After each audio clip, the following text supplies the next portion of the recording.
Hello everyone.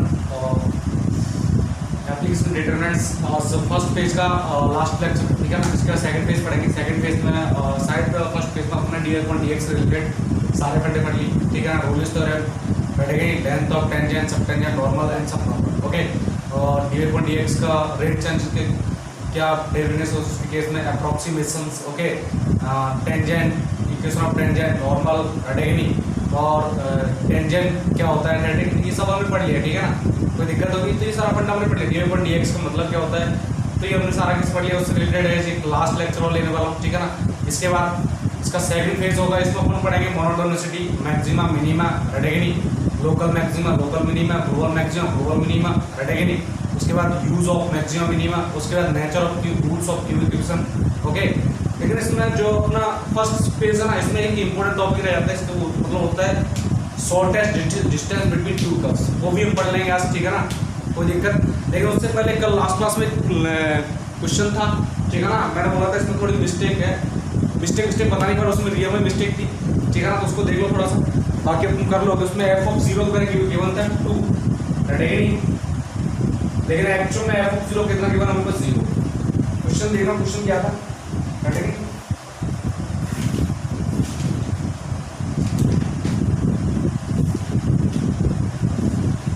क्या था, देखो। Let f(x) satisfy the requirements. Let f(x) satisfy the requirements of the Lagrange,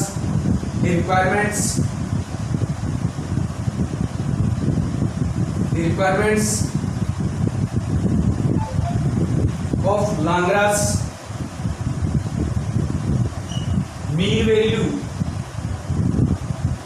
mean value theorem in 0,2, right again 0,2, okay. If f(0) equal to कितना given है, 0, not 2। Last question में हमने last में 2 लिख दिया, ठीक है ना। And modulus f(x) is less than or equal to 1/2, right again for all x belongs to close 0 to 2, in close interval 0 to 2 बात कर रहा है। then first option f(x) is less than or equal to 2, second one modulus f(x) is less than or equal to 2x, third C modulus f(x) is less than or equal to 1, and D modulus f(x) is equal to 3, 4, at least 1, 4, at least 1 x belongs to close 0 to 2, again अपन कर लोगे, यहाँ पे लगाना है मैंने क्या होता है x belongs to, तुम्हारा जो भी c लोगे किसमें ले लो, close 0 to x ले लो, again क्योंकि मुझे f(x) करंट इनफॉर्मेशन गिवन है। यहाँ पर एक कंडीशन क्या है, मुझे 0 to 2, तो x की वैल्यू क्या बोलूंगा, 0 to 2 ओपन ब्रैकेट में, ठीक है ना। कोई दिक्कत है तो कंडीशन लगा दो, f(c) equals to f(x) minus f(0) divide by x minus 0, लेकिन ये क्या आ गया f(c), और यहाँ पर देखो f(x) लेस देन और इक्वल टू 1/2, तो मॉडुलस f(x) लेस देन और इक्वल टू 1/2 लगा देना। तो ये क्या f(x), इसका मतलब ये इसका modulus f(x) minus f(0) divide by x less than और इक्वल टू कितना 1/2, इसकी वैल्यू 0 आंसर पुट कर देना, ठीक है ना। इसको कर लेना x/2, इज दैट क्लियर, ठीक है ना। कोई दिक्कत। तो बाकी तुमने क्वेश्चन कर लिए होंगे, होमवर्क दिया था मैंने, कुछ नहीं कराऊंगा उनको मैं। सिंपल एनसीईआरटी क्वेश्चन थे, पूछा था इसमें किसके लिए रोल स्टोर में एप्लीकेबल है, रेडी। आइए तुमने कर लिया होगा।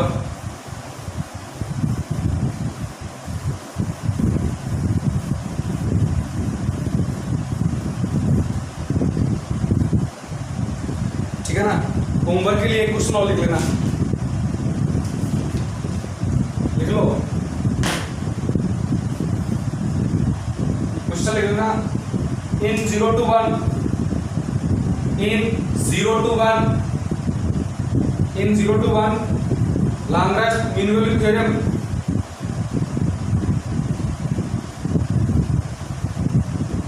mean value theorem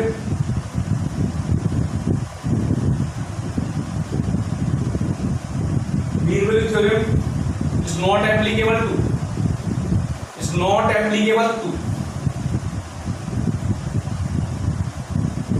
first option f of x equal to 1 by 2 minus x if x is less than 1 by 2.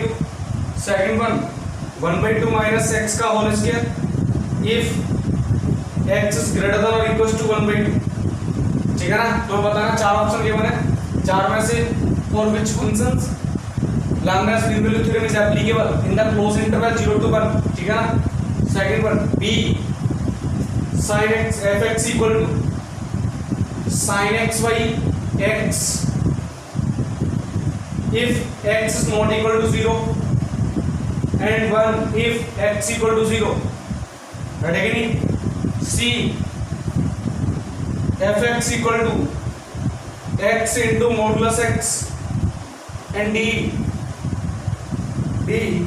fx equal to modulus x. right again तो बताना किसके लिए तुम्हारा Lagrange mean value theorem applicable है, समझ में आया ना बात? कोई दिक्कत है? किसके लिए नहीं है, किसके लिए है? कोई दिक्कत होगी तो स्टार्टिंग ऑप्शन देखते पता चल रहा है किसके लिए नहीं है, किसके लिए है. रेडी कि नहीं? कोई दिक्कत होगी? जिसको ग्राफ बनाना आप तो वो बना दो, इसका ग्राफ मैंने ऑलरेडी बता चुका हूं मैं sin x by x का. ठीक है ना? तो मैं सिर्फ इसमें चेक करने के लिए इसका तो ग्राफ से पता चल रहा है 0 to 1 में फंक्शन डिफरेंशिएबल है, ये भी डिफरेंशिएबल है, ये भी डिफरेंशिएबल है. ठीक है ना? 0 to 1 में दोनों ही डिफरेंशिएबल है. मोड एक्स ग्राफ बना के देखो ऐसा कुछ आता है, ये आता है मोड एक्स ग्राफ, लेकिन पूछा क्या है 0 से 1 में एप्लीकेबल है और डिफरेंशिएबल में तो कंटीन्यूअस भी है. सिमिलर केस दिस, ये क्या आता है, एक तो आता है माइनस एक्स स्क्वायर और एक आता है एक्स स्क्वायर. तो इसका केस कैसा आएगा, ये आएगा. समझ में आएगा 0 से 1 में कैसा है, डिफरेंशिएबल है. राइट है कि नहीं? इसका मैं ऑलरेडी बता चुका हूँ कंटिन्यूटी एंड डिफरेंशिएबिलिटी में या फिर लिमिट्स में, हर जगह आया है question. sin x by x का ग्राफ बनाया था मैंने, और जो इसका ग्राफ बना लेगा उसके लिए कोई दिक्कत वाली बात नहीं. चेक करना है तो मैं सिर्फ ओनली दिस अलजेब्रिक फंक्शन के लिए, अलजेब्रिक फंक्शन है कि नहीं तो चेक करके बता देना मुझे. राइट है कि नहीं? आगे चलते हैं. चेक क्या करो, दिस इज द कैसा फंक्शन है ये, अरे ये तो क्वाड्रेटिक है, ये कैसा लीनियर.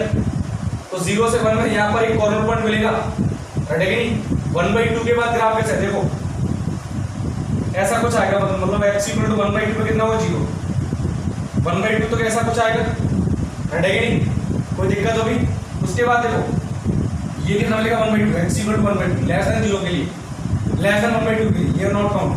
लेकिन इसके बाद कैसा मिलेगा, पैराबोला कैसे मिलेगा. तो ये मान लो ये रहा 0, ये रहा 1, क्या 0 से 1 में एप्लीकेबल है रोलिस थ्योरम? Not applicable. समझ में आया क्यों? Because at x equal to 1 by 2, because at x equal to 1 by 2 there is corner point, and corner point that means at that particular point fx is not differentiable. okay, तो मैं यहाँ पर बोल सकता हूँ फर्स्ट ऑप्शन से correct answer. Right है कि नहीं? तो आगे चलते हैं.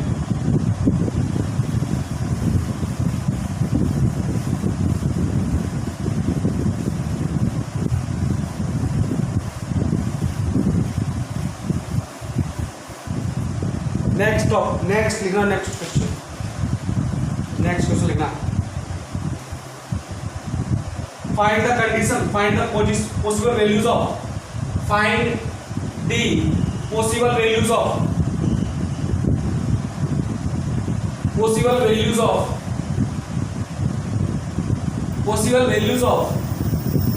p such that the equation px square equal to log e base x has exactly one solution,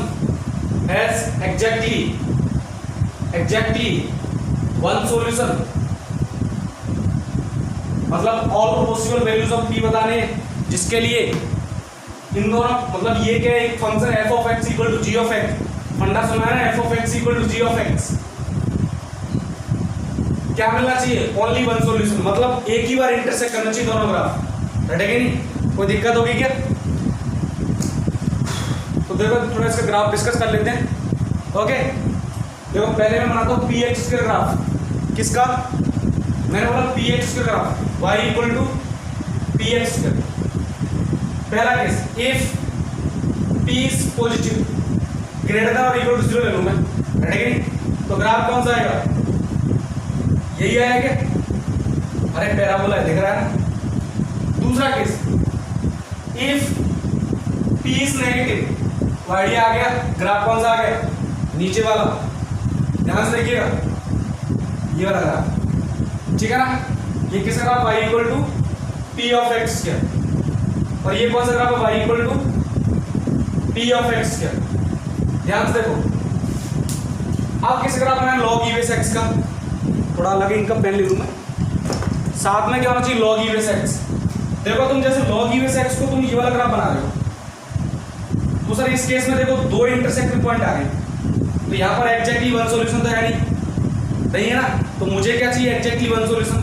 मैंने कहा एग्जैक्टली वन सॉल्यूशन सिर्फ एक ही केस पॉसिबल है, क्या, जब ये दोनों ग्राफ क्या करें, ओनली टच, क्या करें, ओनली टच, ऐसे जाए, अदरवाइज तो क्या हो गया, मोर देन वन सॉल्यूशन आ गए। तो एग्जैक्टली वन सॉल्यूशन कब पॉसिबल है, जब क्या हम ओनली टच करें। तो ये ग्राफ किसका है, y equal to log e base x, और टच करेंगे इसका मतलब इस पॉइंट पर, at this particular point the tangent of both functions will be same, am I right. इस पॉइंट पर दोनों की टेंजेंट क्या होगी, कॉमन टेंजेंट होगी क्या, राइट। कॉमन टेंजेंट के लिए इसके लिए dy अपॉन dx और इसके लिए dy अपॉन dx, दोनों क्या आएगा, सेम। लेकिन इस केस में देखो, इस केस में ग्राफ कैसे भी बनाओ, log e base x graph हमेशा एक ही बार इंटरसेक्ट करेगा, तो यहाँ से तो कोई दिक्कत नहीं, यहाँ से तो मुझे ओनली एक ही सॉल्यूशन मिल रहा है। बट इस केस में एक सॉल्यूशन तभी मिलेगा जब क्या करें, दोनों ग्राफ टच करें, रटेगी नहीं, टच ना करें इधर से जाए तो कोई सॉल्यूशन नहीं मिलता, मुझे तो एक सॉल्यूशन चाहिए ना, रटेगी नहीं। तो इतना तो समझ में आ गया होगा कि अगर p नेगेटिव हो तो ओनली एक ही बार इंटरसेक्ट करेगा, लेकिन अगर p पॉजिटिव हो तो इंटरसेक्ट करेगा तो मोर देन वन पॉइंट, मतलब 2 पॉइंट पे इंटरसेक्ट करेगा। टच करेगा तो ओनली एक ही सॉल्यूशन मिलेगा, और neither touch nor intersect then no solution, but I need exactly one solution, so both the graph must be touch each other, okay. But in this case condition satisfied, okay. तो ये तुम्हें समझ में आ गया होगा। अच्छा यहाँ से देखो p की वैल्यू क्या करेंगे, यहाँ से तुम्हें समझ में आ गया p belongs to minus infinite, p की वैल्यू माइनस इंफाइनाइट से कुछ भी नेगेटिव में, अब टू कहाँ तक, 0 तक, 0 भी ले सकता हूँ क्या, ले सकता हूँ ना, क्या दिक्कत है, रटेगी नहीं। तो यहाँ से तो कोई डाउट नहीं, p की वैल्यू माइनस इंफाइनाइट टू 0, कोई दिक्कत होगी नेगेटिव वैल्यूज, रटेगी नहीं, कोई दिक्कत, समझ में आई बात। नेक्स्ट, तो इसके लिए लेस देन इक्वल टू 0, यहाँ पर p ग्रेटर देन 0 दे दो, रटेगी नहीं, कोई दिक्कत। अगर 0 हो गया तो ये ग्राफ कभी टच करेगा क्या, नहीं करेगा, इसलिए ओनली पॉजिटिव। अब इसकी बात करते हैं, ये थोड़ा सा टिपिकल है, क्यों, यहाँ पर dy अपॉन dx का फंडा आने वाला है, क्योंकि दोनों के लिए कॉमन टेंजेंट, ओके। तो मैं क्वेश्चन को रफ कर देता हूँ, थोड़ा कॉमन टेंजेंट वाला फंडा यूज कर लेते हैं।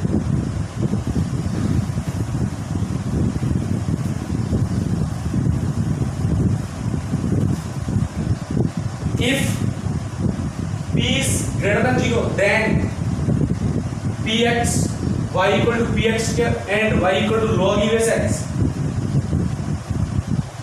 touch each other, और ब्रैकेट में लिखा मस्ट करना है, touch each other, necessary condition लिख लेना, ठीक है ना, ओके। इसका मतलब जिस पॉइंट पर टच कर रहे हैं, जिस पॉइंट का नाम दे दिया मैंने p x1, y1, p ने ये दे दो, ठीक है ना। दोनों पे कॉमन टेंजेंट, दोनों कॉमन टेंजेंट क्या होगा इससे, इसका मतलब होगा dy upon dx at p, इसका का नाम दिया मैंने c1, क्या नाम दिया c1, और इसका नाम दिया c2 ऑफ c1, बोलो कितना आएगा, 2p x1 आएगा क्या, 2p x स्क्वायर, और p पॉइंट पर तो x1 आ गया, is equal to dy upon dx at point p of curve c2, कितना आएगा इसका डेरिवेटिव, 1/x, मतलब 1/x1, इज दैट क्लियर। इसका मतलब 2p x1 is equal to 1/x1। हाँ ना बोलना, कोई दिक्कत वाली बात नहीं होनी चाहिए, ठीक है ना। तो यहां से आइडिया आ गया sir, x1 square equal to 1/2p, ठीक है ना। x1 स्क्वायर कितना आ गया 1/2p, ठीक है ना। अब देखो x1, y1 किस पॉइंट, x1 y1 दोनों कर्व पर लाई कर रहे हैं, तो x1 y1 दोनों कर्व को सेटिस्फाई करेगा, ठीक है ना। तो मैं इस कर्व को इसको मैं रफ कर दूं, ठीक है ना। इस साइड तो समझ में आ गया, माइनस इनफिनिटी टू 0 आ रहा है, इसको मैं रफ कर देता हूं। But point A line on the curve y equal to px square and y equal to log e base x। तो x स्क्वायर की जरूरत चाहिए मुझे, तो मैं इस वाले कर्व को यूज कर लेता हूं। इसका मतलब y1 is equal to p x1 square, ठीक है ना, कोई दिक्कत। तो यहां से y1 इक्वल टू कितना आ गया, बोलो भाई, p x1 कितना है, x1 स्क्वायर 1/2p, तो y1 तो आ गया 1/2। अब मुझे x1 और चाहिए, x1 और चाहिए, तो x1 की वैल्यू मैं यहां से निकालूंगा, पॉइंट ही चाहिए ना, ठीक है, क्योंकि y1 की वैल्यू यहां से आई, मुझे p की वैल्यू चाहिए। अब p की वैल्यू के लिए पहले x1 की वैल्यू भी चाहिए, तो मैं एक काम करता हूं, यहां से y1 equal to log e base x1, रहेगा नहीं, दिस इज 1/2।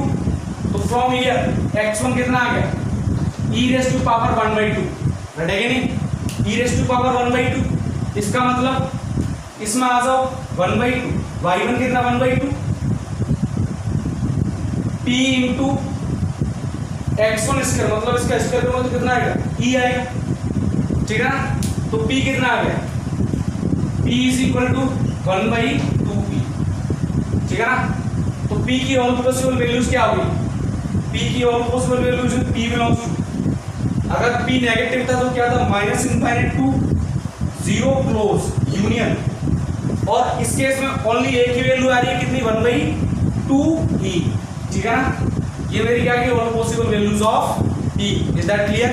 तो मैं इस क्वेश्चन को रफ कर देता हूं, आइए तुम समझ में आ गया हो, रटेगा नहीं, कोई दिक्कत है, ये चीज ध्यान रखना अपनी चीज, ठीक है ना।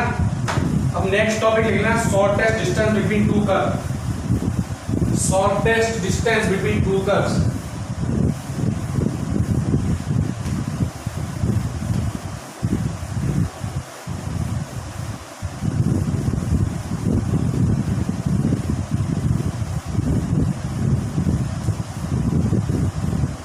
Shortest distance between two curve, देखो ध्यान से, shortest distance between two curve, shortest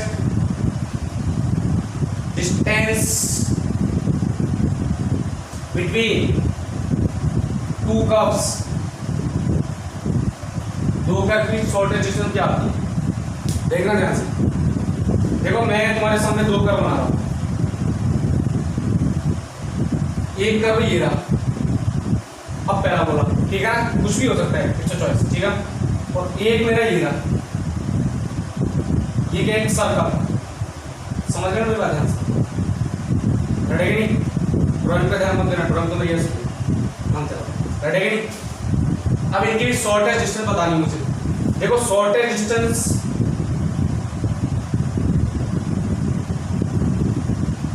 ये शॉर्टेस्ट डिस्टेंस होगी क्या, शॉर्टेस्ट डिस्टेंस। अब शॉर्टेस्ट डिस्टेंस ये, इसका मतलब एक बात समझ में आ गई, ये जो है ना, ये जो लाइन दिख रही है, ये क्या होगा, कॉमन नॉर्मल।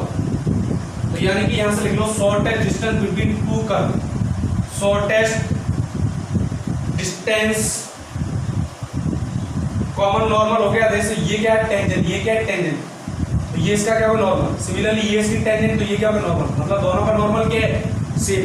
तो shortest distance between to curves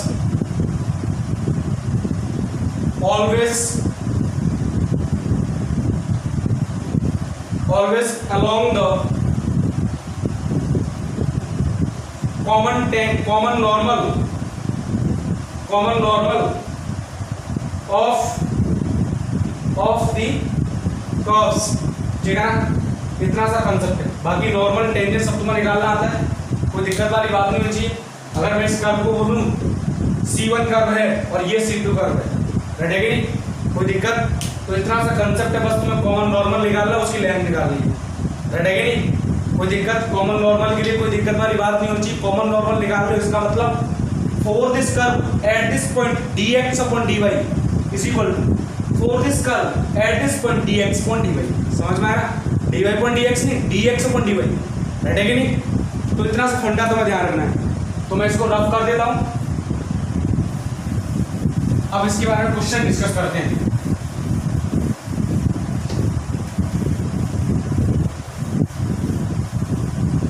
लिखिएगा, लिखो जरा।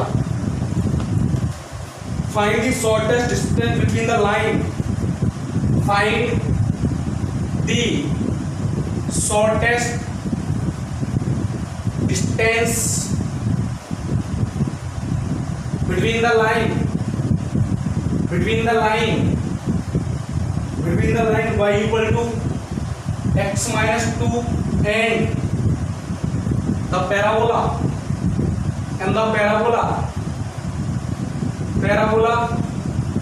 y equal to x square plus 3x plus of 2।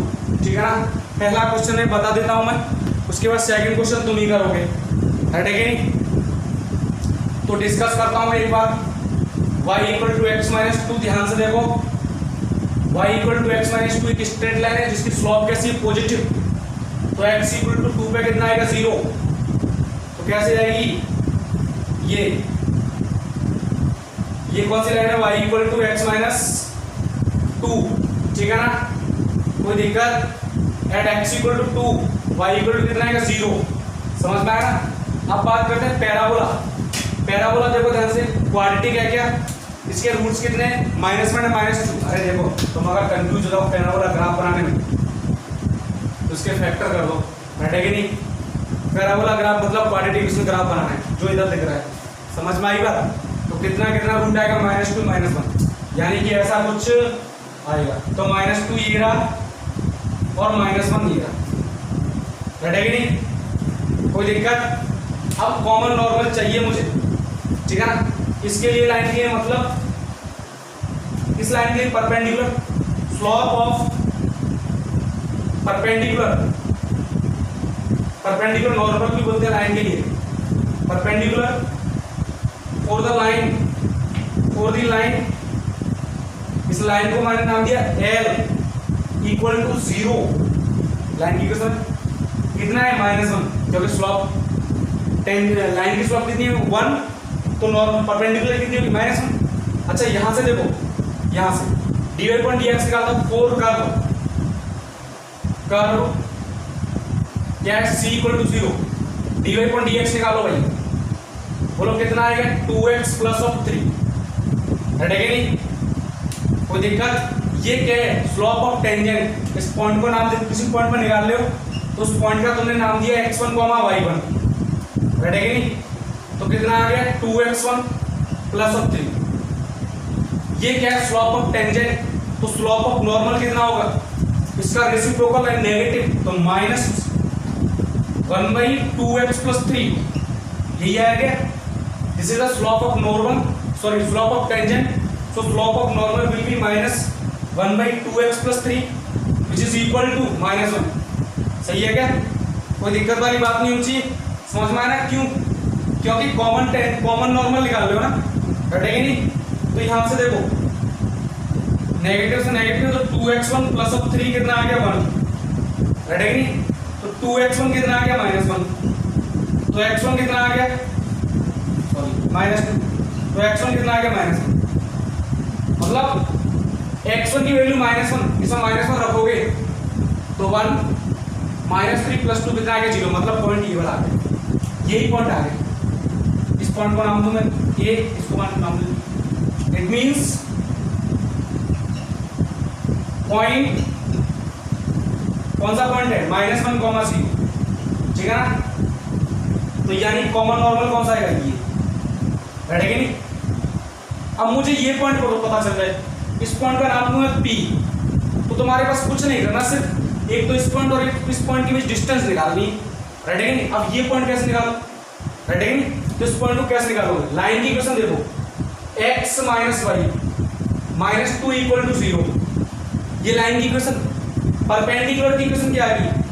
Perpendicular equation कैसे निकालते हैं? देखो कुछ नहीं करना, coefficient of x y change कर दो, तो कितना माइनस एक्स सॉरी मतलब minus y minus x plus y, मतलब एक्स का कोएफिशिएंट कितना है 1, उसको किसकी ओर दो, इसकी ओर। इधर देखो ax plus by plus c equal to 0, इतना ध्यान है। इसके परपेंडिकुलर लाइन निकालनी है तो तुम्हें कुछ नहीं करना है, ये कोएफिशिएंट चेंज करना है। क्या bx प्लस ay, लेकिन कांस्टेंट टर्म लेम्डा चेंज हो जाएगा, राइट है कि नहीं? तो यहाँ पर भी मैंने वही किया है, कोएफिशिएंट ऑफ b कितना है, y का कोएफिशिएंट -1 तो माइनस है, और a का coefficient 1 plus of lambda equal to 0। ये क्या है? परपेंडिकुलर की equation which is passing through -1, 0। किससे पास हो रही है? -1, 0, which is passing through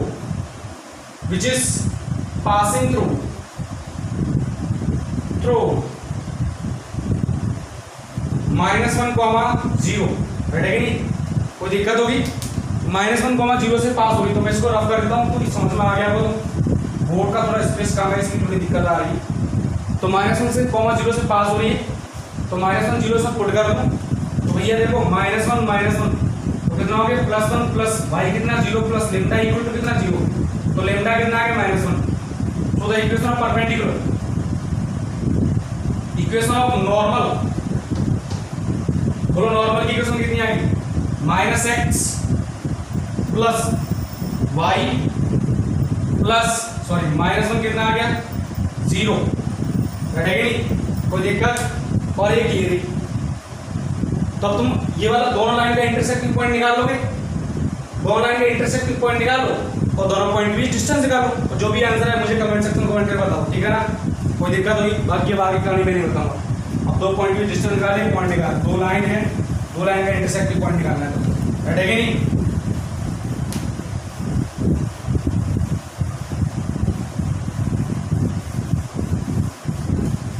अगला question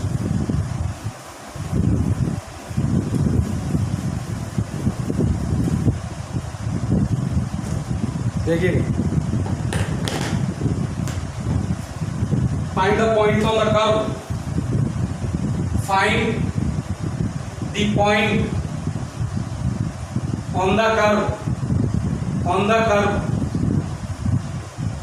on the curve 3x² minus 4y² is equal to 72, ठीक है ना?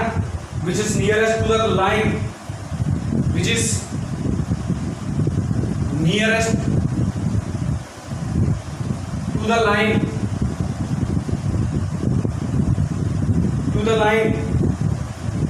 3x plus 2y plus of 1 equal to 0। अच्छा एक और बात, लास्ट क्वेश्चन में तुम अगर पॉइंट नहीं निकाल पाओ तो तुम एक काम कर सकते हो, देखो ये पॉइंट तुम्हारा क्या आ गया?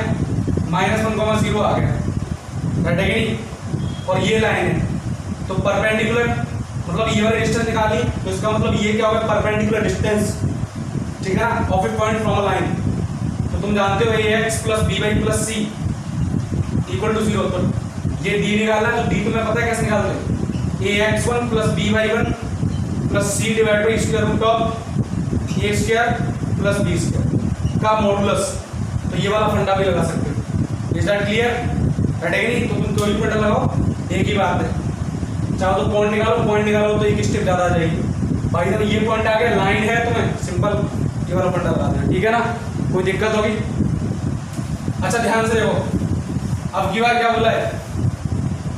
ये जो कर्व है ना, इस कर्व का पॉइंट बताना है which is nearest to the line, right है कि नहीं? इस लाइन की क्या सबसे नजदीक हो। अच्छा ध्यान देखो, वीडियो को फोर्स करके देखना एक बार, ठीक है ना? थोड़ा रोक के देखना, स्टॉप करके। ये इक्वेशन किस कर्व की है? राइट है कि नहीं? तुम इसलिए बता सकते हो कि इक्वेशन हाइपरबोला की है। किसकी है? हाइपरबोला की। अरे 72 का डिवाइड कर दो, तो x के बाद 18 माइनस y के डिवाइड बाई जो भी आएगा, राइट है कि नहीं? कोई दिक्कत होगी? x के डिवाइड बाई 24 माइनस y के डिवाइड बाई 18, ऐसा कुछ आएगा। ये किसकी इक्वेशन है? हाइपरबोला। तो हाइपरबोला की इक्वेशन कुछ थोड़ा कर्व बना लेते हैं,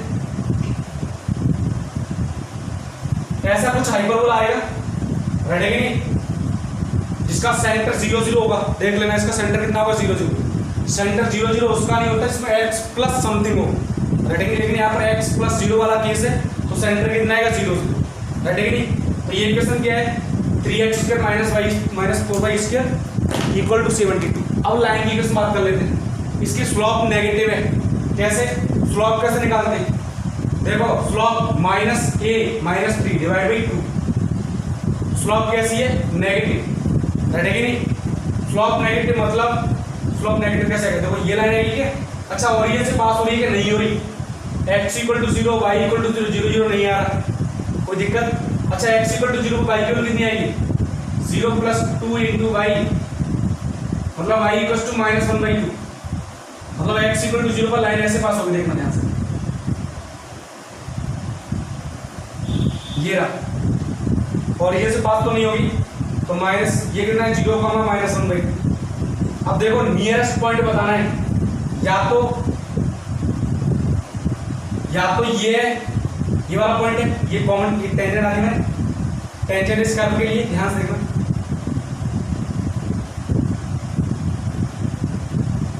ये टेंजेंट हाइपरबोला के लिए, तो ये क्या हो गया कॉमन नॉर्मल, या तो पॉइंट P है और एक ये भी तो सकता है इधर, या पॉइंट कौन सा Q है, बैठेगा नहीं, ये कॉमन नॉर्मल, समझ में आ रहा है, कोई दिक्कत होगी।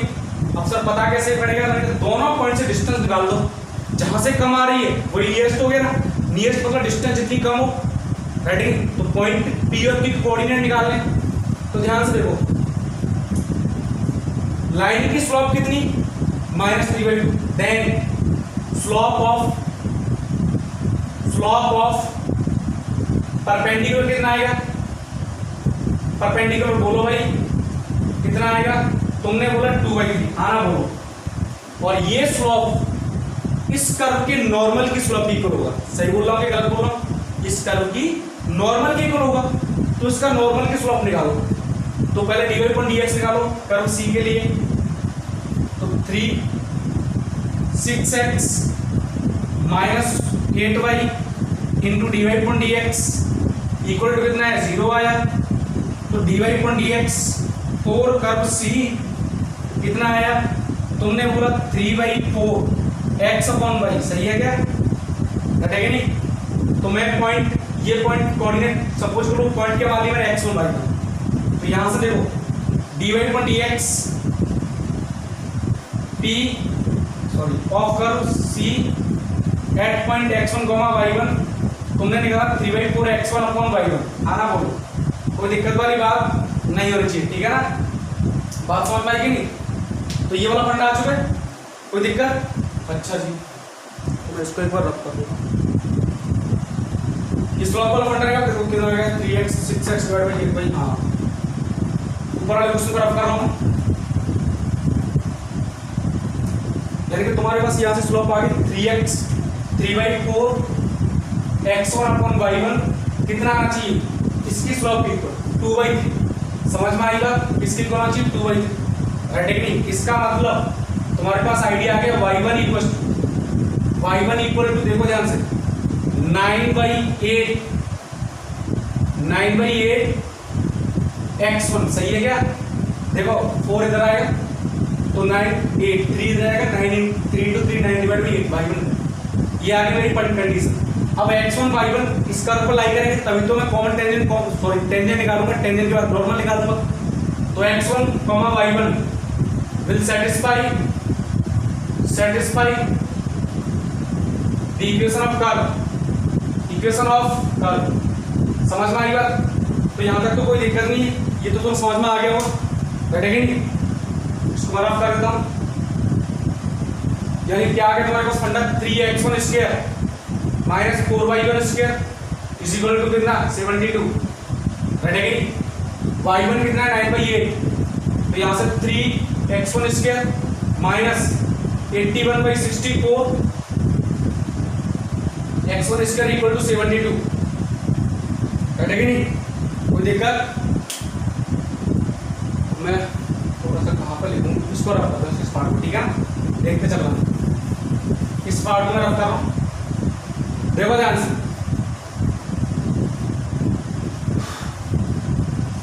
3x1 3 का डिवाइड कर दूं मैं, तो x1 square minus 27 divide by 64 x1 square equal to कितना 24, घटेगा नहीं 64 माइनस 27 कितना आ गया 37 आ गया क्या 7, हाँ 37 x1 square divide by 64 is equal to कितना आ गया 24।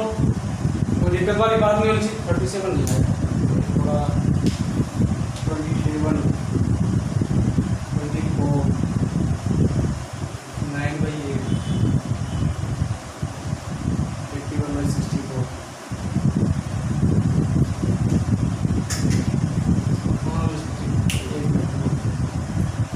x1 square 64 minus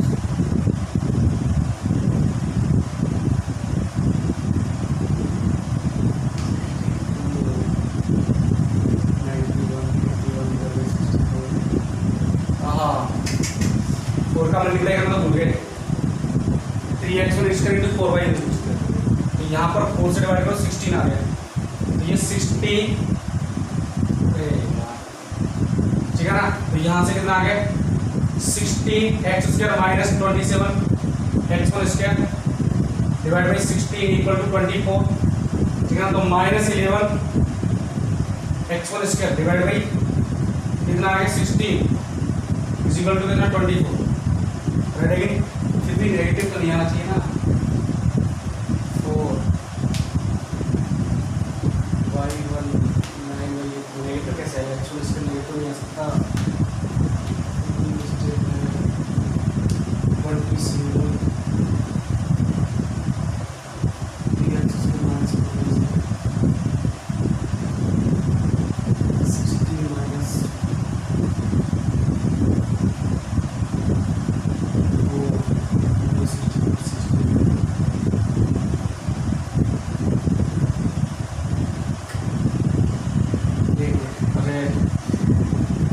27 डिवाइड कर दिया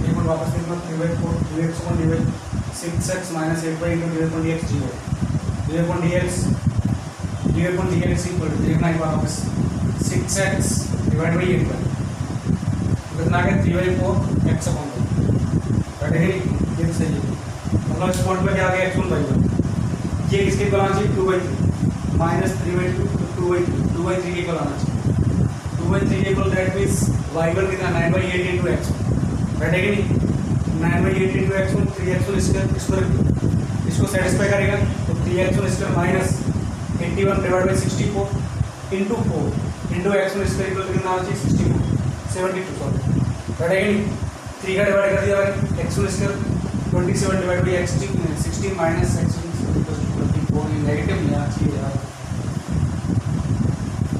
थोड़ा सा यहाँ पर देखना एक बार 3x plus 2y is equal to 1, इसको y equal to mx plus form की वैल्यू y equal to minus 3x minus 1, तो y इक्वल टू माइनस 3/2 सही आ रहा है यार माइनस 2/2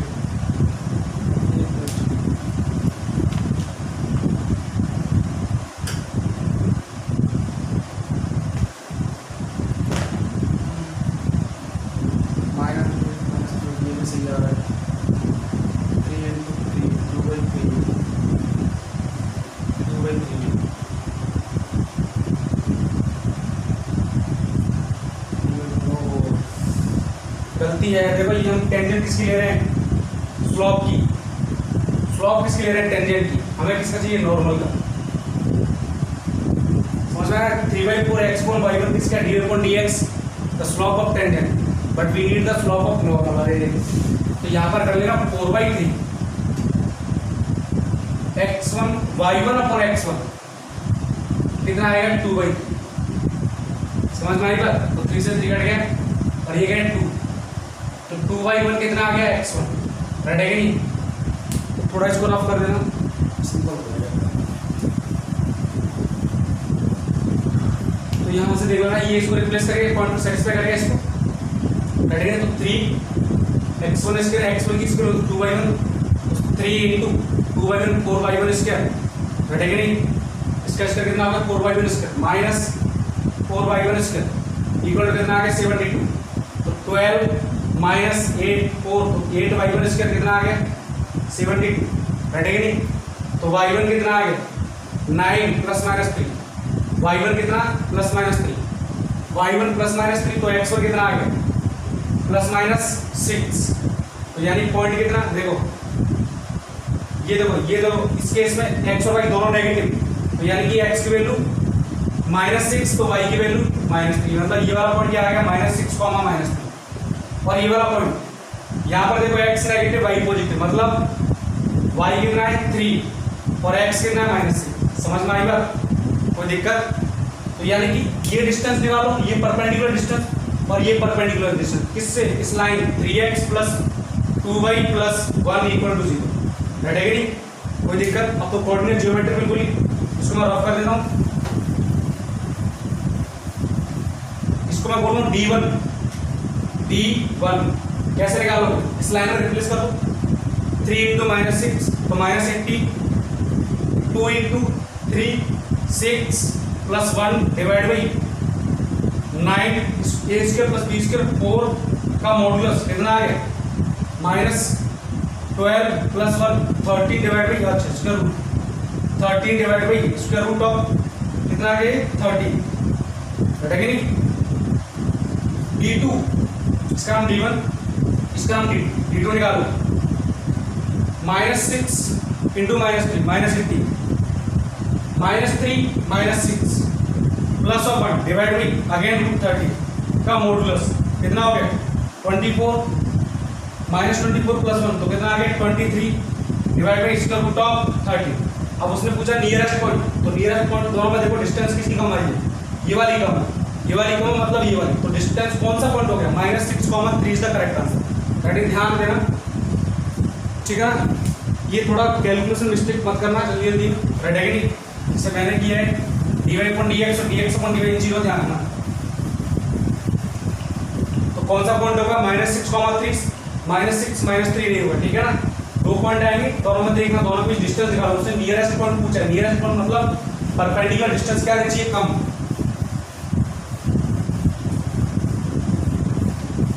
तो ये तुम्हारा dy/dx से रिलेटेड जो भी तुम्हारा एप्लीकेशन डेरिवेटिव था वो खत्म हो चुका है।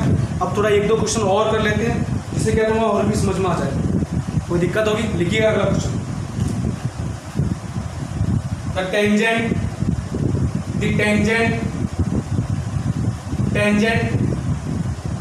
at any point on the curve at any point on the curve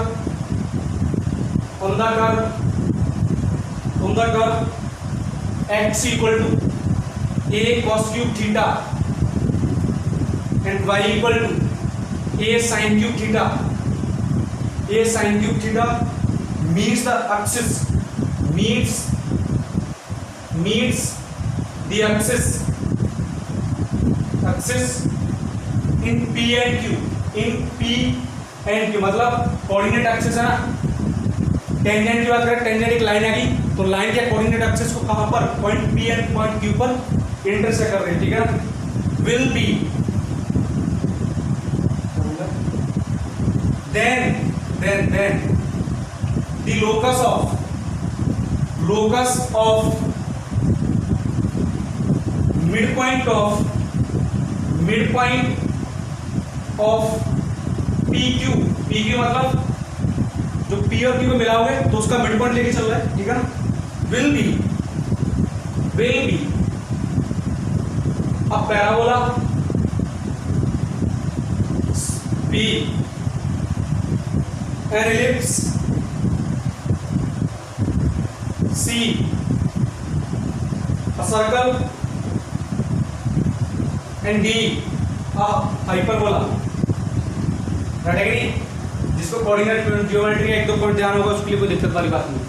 तो बात करें टेंजेंट की टेंजेंट के मतलब dy/dx क्या आएगा देखो ध्यान से dy/dx देखो ध्यान से किस फॉर्म में गिवन है पैरामेट्रिक फॉर्म में तो डेरिवेटिव निकालो उसका dy/dθ डिवाइड बाय dx/dθ आना बोलना ठीक है ना। तो dy/dx यही तो होगी slope slope m of tangent बोलो भाई डिवाइड बाय डी थीटा। तो पहले a 3 sin square theta, next derivative of sin theta cos theta, हाँ बोलना, divide by next 3a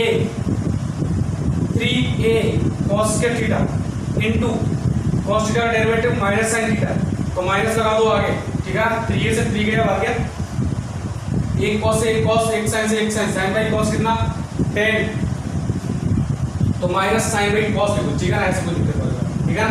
next अब आ जाओ इधर इक्वेशन ऑफ टेंजेंट बोलो फंडा y माइनस y1, तो y माइनस y1 ये पॉइंट की तरह बिहेव करेगा at any point, that means any point बोल दिया, इट मींस क्या बोल रहा है कि पैरामेट्रिक फॉर्म में, पैरामेट्रिक फॉर्म मतलब कोई पॉइंट ले लो, पॉइंट चेंज होगा मतलब थीटा चेंज होगा, राइट है कि नहीं। a sin cube theta is equal to x slope minus sin by cos into बोलो भाई x minus a cos cube theta, right है कि ये आ गई इक्वेशन ऑफ टेंजेंट। अब इतना काम तो हो चुका है, इतना सिंपल था, इतना तो तुमने ऑलरेडी पढ़ रखा है, राइट है कि नहीं। अब बात करते हैं पॉइंट p एंड q, ये टेंजेंट है, राइट है कि नहीं। देखो p और q पॉइंट और निकालते हैं, मेरा coordinate axis this is x axis, this is y axis, okay, ठीक है ना। अब देखा ध्यान से, सपोज करो सॉरी टेंजेंट तुम्हारी जो है ना, टेंजेंट कोऑर्डिनेट एक्सिस को एक तो ये p पॉइंट पे इंटरसेक्ट कर रही है, p इसको मान लिया, राइट है कि ये मान लिया q और इसको मिलाऊंगा, तो ये तुम्हारे पास मिल गया q point, a point, mid point, ठीक है ना, समझ में आई बात। इसके कोऑर्डिनेट मैंने मान लिए h, k, राइट है कि नहीं। तो पहले p पॉइंट निकालोगे, p पॉइंट मतलब कोऑर्डिनेट x एक्सिस पे इंटरसेक्ट करेगी, तो y की वैल्यू कितनी आएगी 0, तो यहां से ये कितना आ गया minus a sin cube theta, मतलब ये वाला point 4 x axis p point के लिए ये 0, तो minus a sin cube theta बोलो भाई कितना is equal to minus sin by cos, ठीक है ना, into x minus a cos cube theta, तो माइनस से माइनस गया, इससे ये गया sin स्क्वायर, ये sin स्क्वायर आ गया, तो यहाँ से x कितना आ गया, यहाँ से x पॉइंट निकाल लो, देखो ध्यान से a sin square into cos plus इसको a cos cube theta equal to कितना आ गया x, राइट है कि नहीं।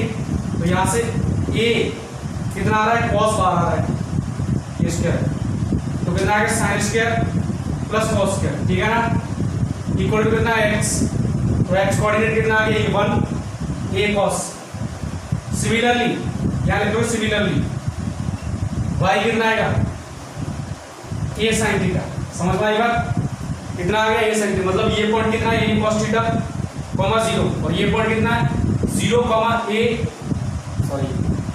sin थीटा, राइट है कि नहीं, कोई दिक्कत होगी।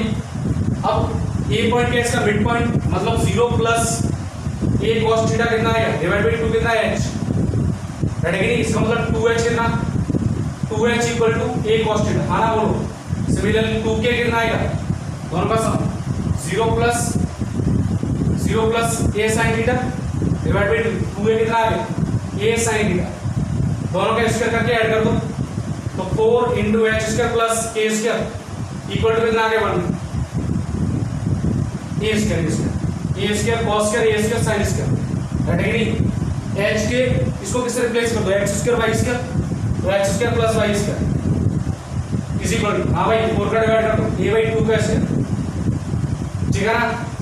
अब मुझे ध्यान से बताओ x square plus y square, x का कोएफिशिएंट 0, x एंड y का सेपरेट कोएफिशिएंट कितना 0, किसकी इक्वेशन है सर्कल की, coefficient of x and y का सेम, रेडियस कितनी है a बाई 2, सेंटर कितना है 0, तो ऑप्शन क्या हो जाएगा अ सर्कल, राइट है कि नहीं। नेक्स्ट इसको मैं आपको कर देता हूं, थोड़ा सा तुम्हारे बोर्ड टाइप के क्वेश्चन और देख ले एक तो।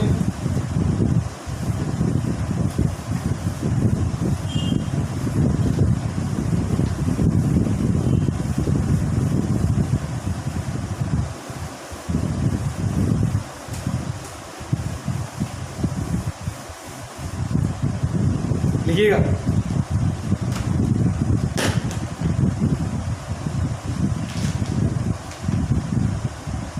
लिखो next. If water is powered, if water is powered into an inverted hollow, into an inverted hollow cone whose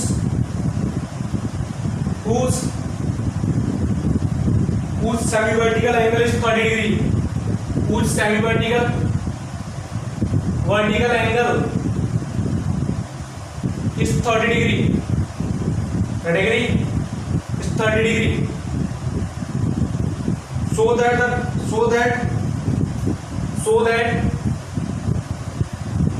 its depth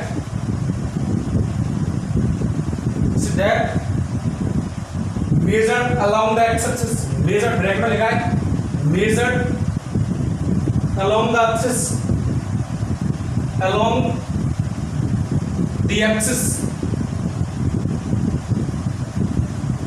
increase at the rate of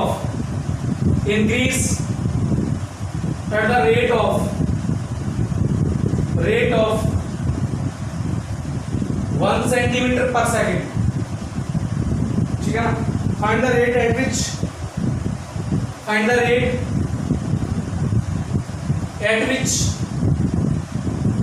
at which the volume of water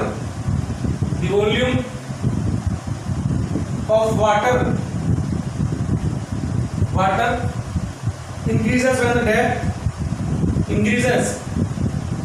when the depth is 24 centimeter, 24 centimetre. समझ पाए ना? निकालना क्या है? Rate change in volume. Depth में क्या हो रहा है? इंक्रीमेंट हो रहा है पर 1 सेंटीमीटर पर सेकंड के हिसाब से, मतलब dh बाई dt कितना है? 1 सेंटीमीटर पर सेकंड। ओके, पूछा क्या? वॉल्यूम dv बाई dt, ये निकालना है। अब देखो क्वेश्चन में क्या कह रहे हैं। एक इन्वर्टेड कोन है, ठीक है भाई, कोन बनाता हूं। कोन ऐसा कुछ होता है, बैठेगा नहीं, कोई दिक्कत? इसमें क्या बोला है? Water is powered into an inverted, मतलब वाटर डाला जा रहा है, भरा जा रहा है, जो भी है, ठीक है ना।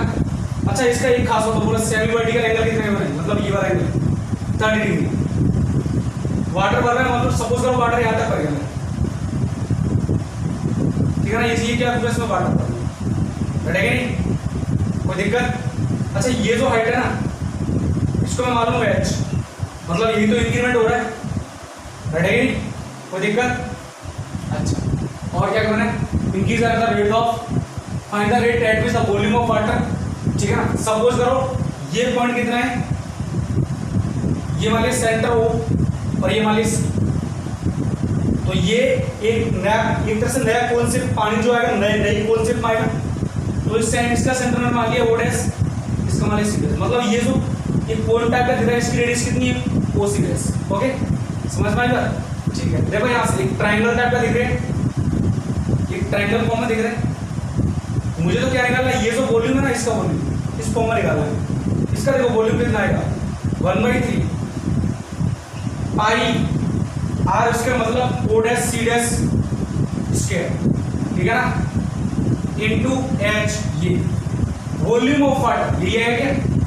Volume of water, is that clear? ठीक है ना। अब इस ट्रायंगल में देखो O डैश C डैश का मुझे तो H की फॉर्म में लेना है, क्योंकि dH अपॉन dt के बना रहता है नहीं। तो ध्यान से देखो, O dash C dash divide by H, ये H है, O डैश एंगल ये है, एंगल के जस्ट अपोजिट साइड परपेंडिकुलर, ये क्या बेस कितना हो गया? tan थीटा 30 डिग्री, और tan 30 कितना? 1/√3, तो O डैश C डैश कितना आ गया? H/√3, रहता है नहीं। तो वॉल्यूम ऑफ वाटर कितना आ गया? 1/3 पाई इसका स्क्वायर h²/3 इंटू h, तो h³/3, रहता है नहीं। तो dv/dt कितना आ गया? बोलो भाई, 1/3 1/9 इंटू पाई एच का डेरिवेटिव 3h² इंटू dh/dt, है कि नहीं, कोई दिक्कत? तो dv/dt कितना आ गया? dv/dt इंक्रीमेंट इन वॉल्यूम, देखो डेप्थ में क्या हो रहा है? इंक्रीज, ये क्या हो रहा है? इंक्रीज, तो वॉल्यूम भी क्या होगा? Increase. 1/9 into pi square, sorry pi into 3, कहां पर पूछा है? At h equals to 24 centimetre, 24 का स्क्वायर, ठीक है ना। dh/dt कितना? 1 सेंटीमीटर पर सेकंड, ठीक है ना। तो कितना आ गया? बोलो भाई 576। आंसर निकाल देना, 3 से ये कट गया 3, तो कितना आ गया?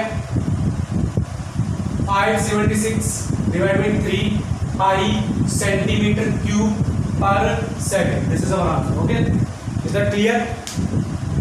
एक क्वेश्चन और डिस्कस करते हैं इसको मैं रफ कर देता हूं।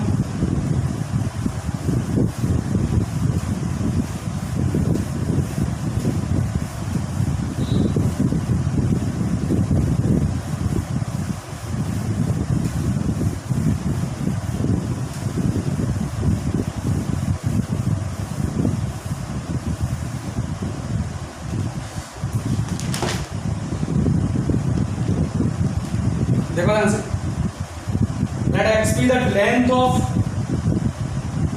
let x be the length of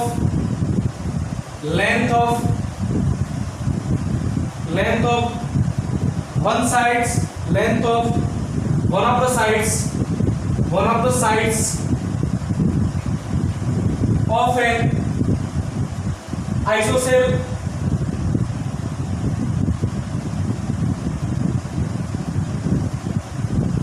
triangle, ठीक है ना, and theta be the angle between them,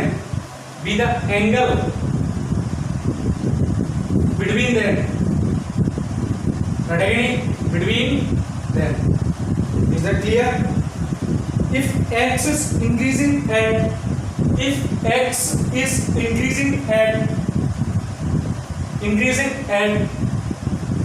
if x is increasing at the rate 1/12 metre per hour, increase हो रहा है, रेट क्या है? 1/12 metre per hour, and theta is increasing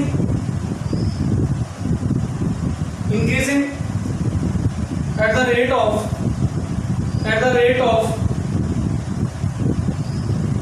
pi/180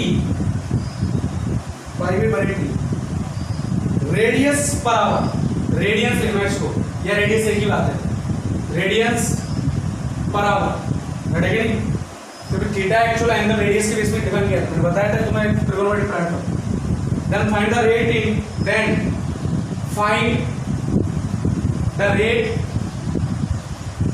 rate in metre square per hour, है कि नहीं? at which the area of the triangle,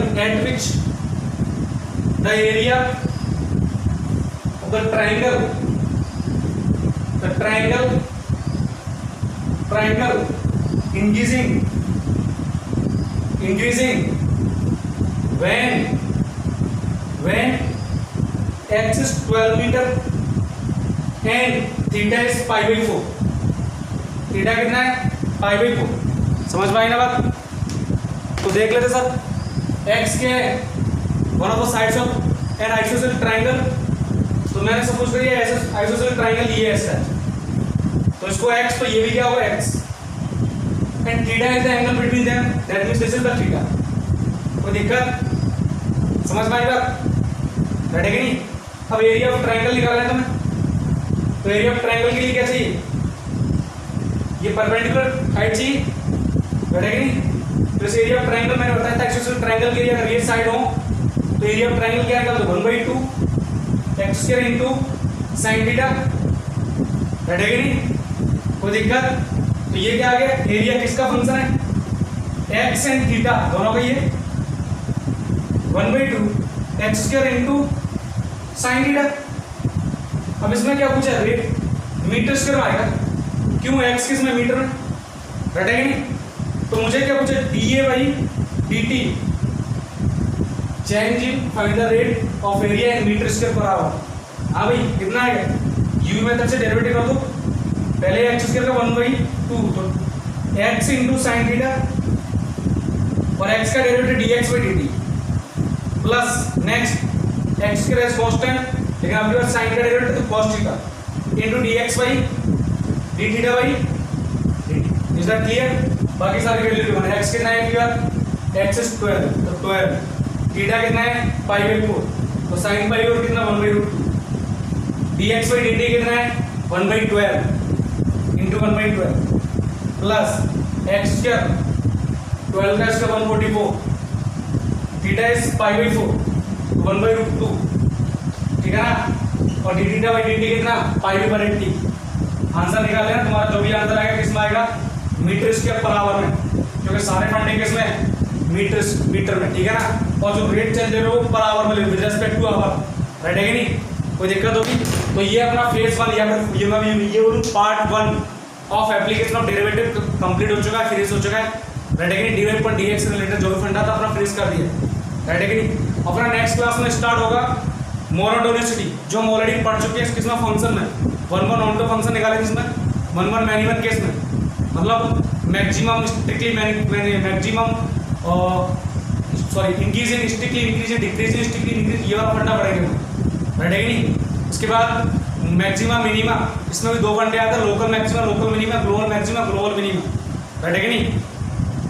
उसके बाद ग्राफ्स ऑफ रेशनल फंक्शंस,